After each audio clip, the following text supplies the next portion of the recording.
Campaigners walk out in protest. Time is running out for the COP, for the climate. Ministers urging people everywhere to keep up their protests. They went through last night, drafting a new agreement released at 7:20 this morning. This is our collective moment in history. This is our chance to forge a cleaner, healthier, more prosperous world. Whispered strategizing, the leaders of US and EU climate policy, John Kerry, Frans Timmermans. Timmermans then held up a photo of his one-year-old grandchild. If we fail, and I mean fail now in the next couple of years, he will fight with other human beings for water and food. Tuvalu, you have the floor. But for island nations like Tuvalu, survival is here and now. Tuvalu is literally sinking. We must take action now. So let's go to the text. The latest draft is improved in some ways. For instance, it now requests, which in Diplo speak means directs, countries to gather at next year's COP in Egypt with better plans again to cut emissions. We are struggling each year to find money, but $2.5 trillion in the last 5 years, 6 years, went into subsidies for fossil fuel. That's a definition of insanity. Yesterday's first draft called for countries to accelerate the phasing out of coal and subsidies for fossil fuels. This morning, though, this became accelerating the phase out of unabated coal power and inefficient subsidies for fossil fuels.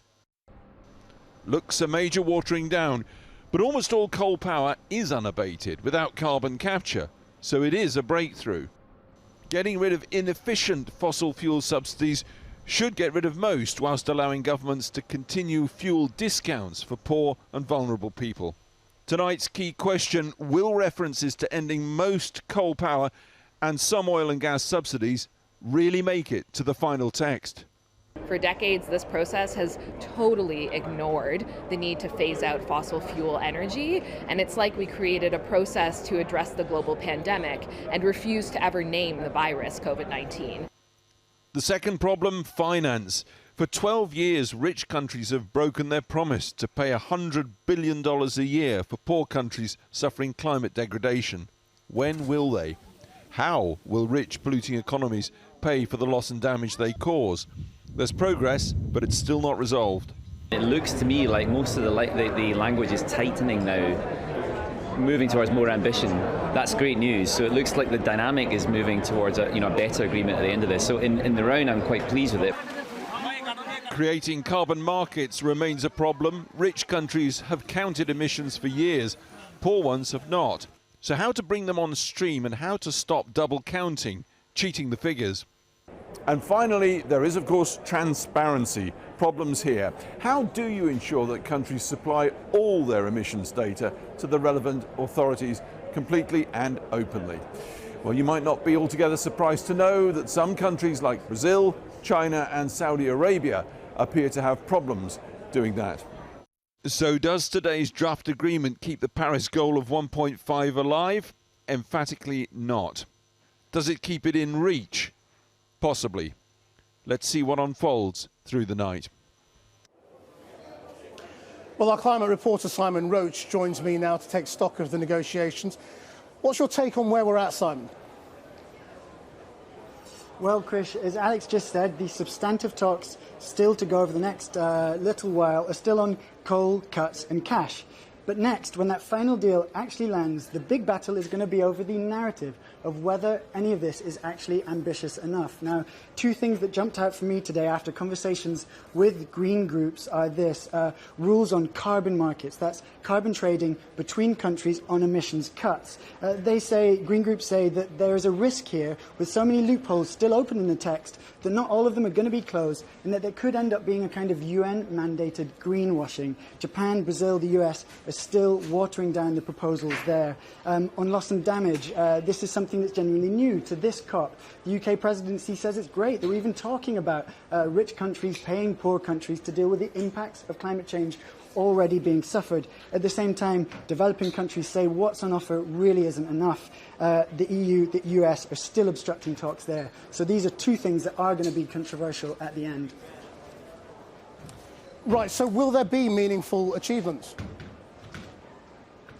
Well, look, if you talk to many people, they will say that a lot of this is positive relative to where we were 2 weeks ago. Having language on getting countries back to the table soon for steeper emissions cuts. Having language on fossil fuels in a text like this for the first time. But look, if you really step back, we were starting from a devastatingly low base. If you talk to those most impacted by the climate crisis, they say none of this is enough. And they say that all that's really looking like this COP can offer is plans for more plans, promises for more promises. Simon Roach. Well, Nigel Topping is the UN high-level champion for climate change, charged to inspire businesses, organisations, cities and regions to lower their carbon emissions. When children say, so did the world do what it needed to do at COP26 to avert catastrophic climate change, what's the answer? I think there'll be some progress and some disappointment. I don't think we'll be able to get down to a simple, it was a complete failure or it was a heroic breakthrough.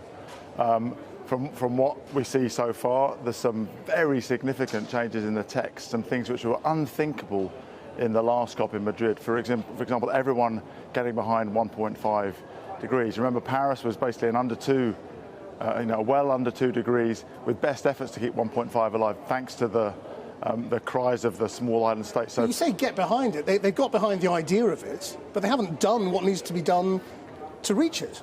No, but remember, this is a multilateral process where everyone has to agree everything to make progress. So that's significant. Also significant is reference to phasing out coal and ending fossil fuel subsidies, things which are very contentious for a lot of countries. Remember, it might be easy for me and you and me to agree that, but every country has to agree to that. And also, but on that, before you move on, I mean, why have the emitters insisted on inserting unabated? Again, you might say it's meaningless, but if it's meaningless, why have they insisted on it going in? It's a political process, right? And you're not just negotiating across the table, as they say, you're negotiating behind the table to workers and voters in your own country. I take the word unabated to be completely meaningless in real terms. It's a political statement to say that in theory, you could still build a coal-fired power plant which had carbon capture and storage. Yeah. No one in the world is even beginning to think about doing that. But coal's already more expensive. Doesn't it allow those countries to say, yes, there will be carbon capture on our coal mines, so we're going to keep opening new coal mines because we believe technology is going to catch up, and that's what inserting that word has made the difference. I don't think so, because what you've got to remember is this is in the context, this is the political process, but it's also in the context of the real economy. President Trump was elected on a promise of bringing back coal, but more coal-fired power plants were shut under his presidency per year than under Obama, because it's just not economic to keep opening new coal-fired power plants. We've seen China, Japan, Korea all commit to stopping financing new overseas coal-fired power plants. So I think within the next 2 or 3 years, we'll see the last coal-fired power plant built. Now, we'd like the last one to have been built 5 years ago, but this is a really significant ratchet. And the other good news is there's language about faster ratcheting of ambition, not waiting 5 years, but coming back next year and the year after. This is the request, isn't it? What if the answer to the request for more plans is, well, no, we haven't got them? Well, this is the flip that was made after the failure of Copenhagen. Remember, the idea was that every country will negotiate with every country, binding targets, and then hold them to account.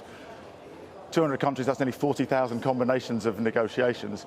The Paris breakthrough was trust in the sovereignty of nations, ask them to come forward with their best plan and require them to ratchet. We've seen a massive ratchet. If you'd have asked anybody negotiating in Paris would we have 90% of the emissions covered by a net zero by the middle of the century, no one would have believed you. If you'd have said, will the Glasgow Declaration have 1.5 degrees in, it would have been very hard to believe. So it's ratcheting, and there's evidence that in the real economy it's starting to go faster and faster. There's a lot of hope here, isn't there? There's a lot of hope for the future and delivering on promises. Right now, as we stand here, we are still heading for catastrophic climate change and warming over 2 degrees, aren't we? Yes. So there's hope here, and there's real progress, and there's a long, long way to go. And even the commitments that have been made, of course, are just commitments that have to be delivered.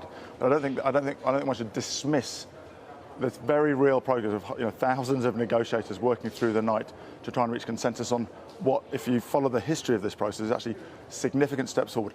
Not enough, but significant steps forward. 1.5 degrees, tackling the phasing out of fossil fuels, and faster ratchet, which will allow the dynamism that we're seeing in the real economy to infect those faster plans in the next few years. Nigel Topping, thank you very much indeed. Thank you.